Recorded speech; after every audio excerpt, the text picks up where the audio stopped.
Lemnis Gate is an incredibly unique concept that combines first-person shooters and turn-based strategy, and it does it really well.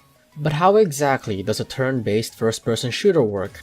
As the developers and others have explained it, Lemnis Gate has players taking turns in a 25-second time loop. During each turn, players have 25 seconds to do whatever they want on the map and work towards acquiring objectives or eliminating your opponents. Once your turn is over, your opponent does the same, except everything you did during your turn is repeated over and over again during each turn. Likewise, any actions your opponent takes is also recorded and repeated over and over for future turns. What this results is a game of outwitting your opponents by disrupting the past to change the future or go beyond and predict future actions and take action against it in an earlier turn. I have been keeping a close eye on this game for some time now and paying attention to the developer updates, but playing it firsthand was quite a different experience. It was really fun and intuitive, and there is definitely way more focus on strategy as opposed to mechanical skills. I want to showcase a match I played with 3 others in a 2v2 game mode. In this game mode, one player on the team takes a turn, then the player on the other team takes a turn, then the other player on the first team takes a turn, and then the other player on the second team takes a turn. In total, each player will have a total of 3 turns, which means 6 rounds each for each team. The objective is domination, which means we need to take control of the 4 sites on this map by dealing damage to it. So you can see that the teams are me and John Dirty Spleen against Guardian and Eldrazi King. I hope I pronounced that correctly. The beginning of this game was a little confusing because we were in separate voice channels but with the wrong teammates. So anyways, when the game starts, Guardian goes first and chooses Toxin, who places her toxic puddles in various areas. Also note that Toxin has the ability to toss a projectile that she immediately teleports to upon landing. These toxic puddles that she fires with her primary weapons will damage anyone who remains on them, including her teammates. Now it's my turn and I decide to take care of the C objective. I select Vendetta and I set up some turrets near our gate, which is our spawn, and take the C objective before doing the same on the B objective. Lining up. Turrets at mid. This one's running. Activating stationary unit.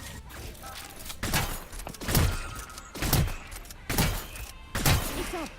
Nice. Reloading. As you can see here, everything each player did is recorded and repeated in this time loop, so we need to find a way to counter it and take the objectives ourselves. Next is King's turn, and he also chooses Vendetta. He places her turrets near his gate. I was spectating Toxin here, so I didn't really get a good glimpse of what Vendetta was doing. Next is my teammate's turn, John Dirty Spleen, and he picks Capitan. With Capitan, he takes the A objective, then works taking the D objective. He gets both objectives, but is also killed by Toxin's puddles that he walked over in the last few seconds. However, thankfully he was killed after already taking those objectives. So at this point we have 3 objectives while they have none. Each team still has 4 turns left however, so this can really go either way. I mentioned spectating earlier. While it isn't your turn, you can control a drone to spectate what goes on in the map. You can also place strategy markers. With these, you can plan out your strategies on how to counter your opponent's moves. Guardian picks Striker, who is a sniper character that can temporarily slow down time to get that perfect shot. Since this is a game about strategy and outwitting your opponents, aim and mechanical skills are not as important as the other first-person shooter games. Guardian uses Striker to take out our team's Capitan, but not before A objective was taken, so A objective is still ours. Striker tries to damage the A objective to try to capture it, but he makes a mistake. He ends up standing on Toxin's puddles, resulting in a team kill. However, that same Toxin still took the A objective, so it was still fine on their end. You can kinda get the gist of it, so I won't explain the rest of the rounds in this half, but my team ended up with a 4-0 objective score, mostly due to mistakes on their team and accidental team kills, which gave us a huge lead. Now the second half of this is where it turns really clutch, since they were actually able to catch up in a very close game despite being so far behind after the first half. Now this one I'm gonna go through thoroughly towards the end. First, we see the current score after the first half.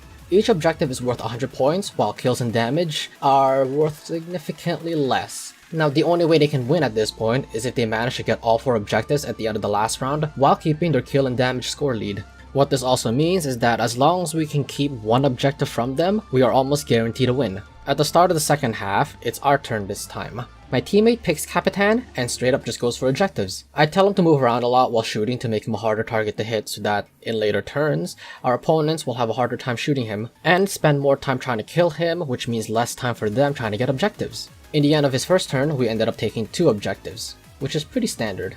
King picks Vendetta and sets up turrets. I'm not sure what happened here, but he ended up not taking this objective and sets up more turrets instead. On my turn, I pick Death Blow and I fire my rockets towards Vendetta to kill her before taking objectives and also placing some mines around. We work together, we win together. And it's like, kaboom these people.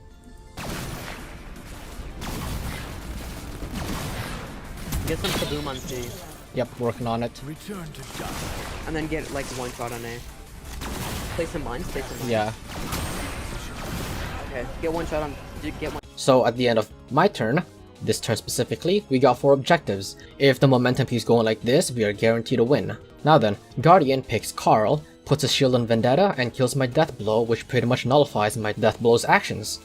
This means that Vendetta doesn't die and she continues her actions. Carl takes objectives C and A, and now the score is 2-2. Okay, your Capitan's still doing work then. Yeah. Good thing too. My teammate goes next, and he picks Striker to kill Carl before he puts down his shields. But he makes a fatal error here and stands right in front of my Death Blow, which blocks the rocket. The resulting explosion kills them both. Oh no! Rip. Oh yeah. And my Death Blow killed you and me! I stood in front of the death. You can see here that Striker still moves around as a ghost, and he can take actions because it's still possible to prevent his death from occurring in future rounds. This is what happens in Lemnis Gate when your character dies during your turn. So if in a future turn somehow me or my teammate manages to prevent Striker's death, any of the actions that he took as a ghost he will take as if he were alive. King goes next, and he picks Rush and rushes over to kill Striker before he has a chance to kill their Carl, but he is late, so Carl's still taken out. Trying to kill Striker at this point is pretty much pointless because Death Blow is going to kill him regardless. So what he does next is just damage the objective to take it. There are so many things to keep track of in this game that I ended up deciding to pick Striker to try and kill our own Striker before he could get in the way of Death Blow's attack. But I needed to do it right after he kills Carl, but before he is killed by Death Blow. And I didn't realize it at the time, so I tried to kill him right off the bat. Luckily I missed my shot and just ended up shooting the objectives at a safe distance, which helped deal damage and of course capture them for our team. I also killed their Rush for good measure. So in this turn, I dealt damage at the A objective to help capture it, and I ran back to deal extra damage at B objective as a precaution. Note that I got my shot off on B objective literally less than a second left in the round. So now we have 3 objectives and they have none. So far it's going good for our team. Guardian picks Rush to rush down my Striker, so my previous turn was mitigated significantly. That means Striker didn't get their shots off and we didn't get those objectives that we fired at. This turn alone prevented our team from claiming the objectives and reversed the score to 1-3 in their favor. Now my teammate also picks Rush, and he runs straight to C to try and take it from them, but he started lagging and just stood still, so he ended up not getting much done here. And it was sad, but hey, that happens. It's their turn next, and King picks Capitan to damage the objectives. He does a lot here, and this ends up swinging the score completely in their favor, 0-4, which gives them a really good chance of winning the game. I'm gonna give some feedback. Striker. Oh, they're sweeping! My next turn is gonna be my last one, but they also have 1 turn after that. So whatever I do in my turn, I need to make sure that they're unable to counter it to the point where they can keep all 4 objectives. Yes. And I didn't realize at the time, but I accomplished specifically that. This is what I did. I picked Carl and put a shield on my Striker to protect him from Rush.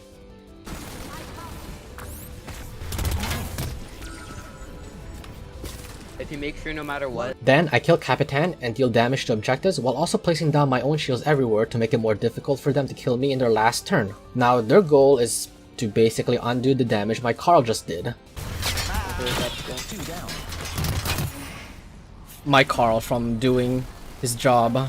Yeah. But do they have anyone to do that? They have a Capitan. Capitan. Guardian picks Capitan and kills my Carl, but not before I kill their other Capitan. The previous Capitan is unable to damage the objectives, which means that the current one now has to take as many objectives as they can in the remaining time. Capitan takes A objective, Capitan takes D objective, and now they have all 4 objectives. But one of the objectives became ours less than a second before the round ended. All of us were surprised. We have to get at least 1, right? Yeah. As long as we get 1. Oh no, they got it. Rip. See, not G. What? Oh yeah. Oh wait. How? We at the last second. How? What got it? What got it? Okay, I need to see. What got it the last second? Who took it? I look back to see how we were able to snatch B objective from under their noses. Remember that shield I put on Striker? Well, that resulted in us taking the objective in the last second. Remember, during my Striker turn, I managed to get that one last shot off at objective B as the round ended. Their rush undid that, but I also undid what rush did by putting a shield on Striker. That small amount of damage mitigation and the small amount of damage I added onto the objective from Striker was what changed the outcome of the game. If Rush had kept shooting Striker's ghost, they may have prevented this. So redundancy is actually a strategy in this game. But let's look at the final score. You can see on the scoreboard that the final score 533 to 373. If their team had managed to keep all 4 objectives, the score would have been 433 to 473 and they would have won. So that's Lemnis Gate. While you do need aim and first person shooter skills, the bigger impact comes from your ability to think 4-dimensionally. You need to think not only about what happens in this 3D space, but also when something happens in the timeline and taking the past and future into consideration. Lemnis Gate's beta runs from July 22nd, 2021 to July 26, 2021, with the full release of the game on September 28. However, if you pre-order the game before August 3rd, you will get a 20% discount and free cosmetics for Kara. Speaking of cosmetics, you can unlock them by leveling up to earn currency. Each level up will allow you to earn one profile badge, skin, or weapon skin for an operative. You can also level up each operative's masteries, though I'm not quite sure what this does yet at the moment. So anyways, I hope you enjoyed this demonstration of Lemnis Gate, and I genuinely hope you will give it a try. For now, that's all I have, and thank you for watching.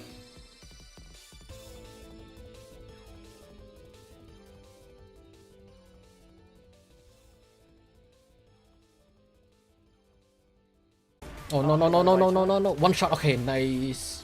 Oh no! You stood in front of my death blow. Oh no! Oh no! It's okay. That's hilarious. So we got like everything. Okay, they might catch up with that.